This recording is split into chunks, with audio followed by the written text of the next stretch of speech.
ഒരു വസന്തകാലം പാർവതി പരമേശ്വരന്മാർ ലീലാവിലാസങ്ങളോടെ കൈലാസത്തിൽ വസിക്കുന്നു.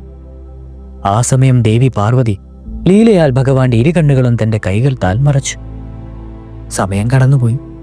ദേവി, അവിടുന്ന് കൈത്തലം മാറ്റിയാലും പ്രപഞ്ചത്തിൽ ഇരുൾ വീഴുന്നത് നീ കാണുന്നില്ലേ? ഭഗവാൻ ചോദിച്ചു. ഇല്ല, അങ്ങയ്ക്ക് സാധിക്കുമെങ്കിൽ എന്റെ കൈത്തലം എടുത്ത് മാറ്റുക. അല്ല, അങ്ങയ്ക്ക് പ്രപഞ്ചത്തെ വീക്ഷിക്കുവാൻ ദൃഷ്ടികൾ എന്തിനാണ്?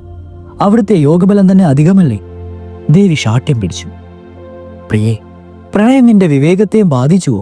കൈത്തലം മാറ്റുക, ലോകത്തെ അന്ധകാരത്തിൽ നിന്ന് മുക്തമാക്കുക, ഭഗവാൻ അപേക്ഷിച്ചു. എന്നിട്ടും ദേവി ബാലസഹജമായ കൗതുകത്താൽ ഭഗവാന്റെ കണ്ണുകളിൽ നിന്നും കൈത്തലം മാറ്റിയില്ല. ക്രമേണ പ്രപഞ്ചത്തിലെങ്ങും ഇരുൾ പരന്നു. ജീവികൾ ഭയപ്പാടോടെ പരക്കം പാഞ്ഞു തുടങ്ങി. ഈ ഘട്ടമായപ്പോൾ പരമേശ്വരൻ തന്റെ തൃക്കണ്ണ് തുറന്നു. അതിൽ നിന്നും ചിതറിയ പ്രകാശകിരണങ്ങളിലൊന്ന് അന്തരീക്ഷത്തെ പ്രകാശനമാക്കി. അതോടൊപ്പം ഭഗവത് നേത്രങ്ങളിൽ നിന്നും പുറപ്പെട്ട ഒരു പ്രകാശകിരണം ഹിമവാനിൽ ചെന്ന് പതിച്ചു. പെട്ടെന്ന് ഹിമവാനിലെ മഞ്ഞുരുകുവാൻ തുടങ്ങി. അതേ തുടർന്ന് ഉഗ്രമായ തീജ്വാലയാൽ ഹിമാലയം ജ്വലിച്ചു. ജീവജാലങ്ങൾ ഭയത്താൽ വിറച്ചുപോയി. മാമല ശ്രേഷ്ഠനായ ഹിമവാനിത കത്തിയെരിയുന്നു. ആ കാഴ്ച കണ്ട ദേവകൾ പോലും ഭയവിഹുലരായി മാറി.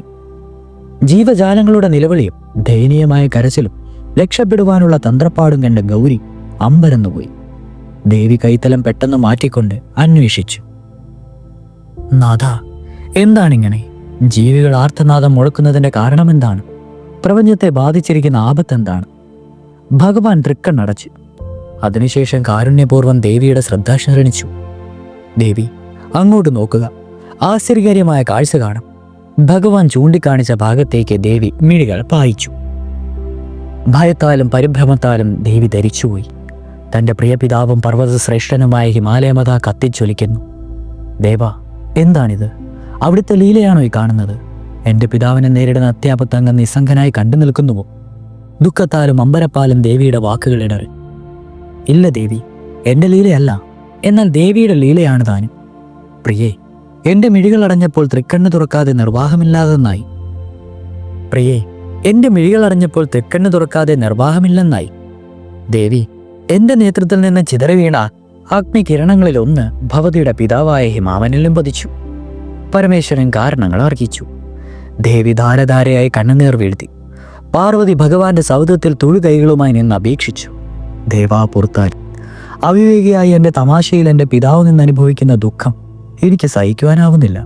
അവിടുന്ന് ക്ഷമിച്ചാലും അഗ്നി പിൻവലിച്ച് എൻ്റെ പിതാവിനെ വേദനയിൽ നിന്ന് മുക്തനാക്കിയാലും. ഭഗവാൻ മനോഹരമായി പുഞ്ചിരിച്ചു. അതിനുശേഷം അദ്ദേഹം പാർവതിയെ സ്വാന്തനിപ്പിച്ചു. ദേവി, പർവ്വതരാജൻ എന്ന നിന്റെ പിതാവിൻ്റെ അഹങ്കാരം ശമിപ്പിക്കാനുള്ള ഉപാധി കൂടിയായിരുന്നു ഇത്. അതൊരു ഭൗതിനിമിത്തമായി എന്നേ ഉള്ളൂ. ദുഃഖം അവസാനിപ്പിച്ചാലും. ഇപ്രകാരം പറഞ്ഞ ശേഷം പരമശിവൻ തൻ്റെ നേത്രാഗ്നി പിൻവലിച്ചു. ഹിമവാനിലെ ജ്വാലയും കെട്ടടങ്ങി. സന്തുഷ്ടരായ ഹിമവാനും തത്വാസികളും ശിവസ്തുതികൾ മുഴക്കി. അടുത്തത് നന്ദികേശൻ ശിവവാർഷതനായ കഥയാണ്. തുടരും.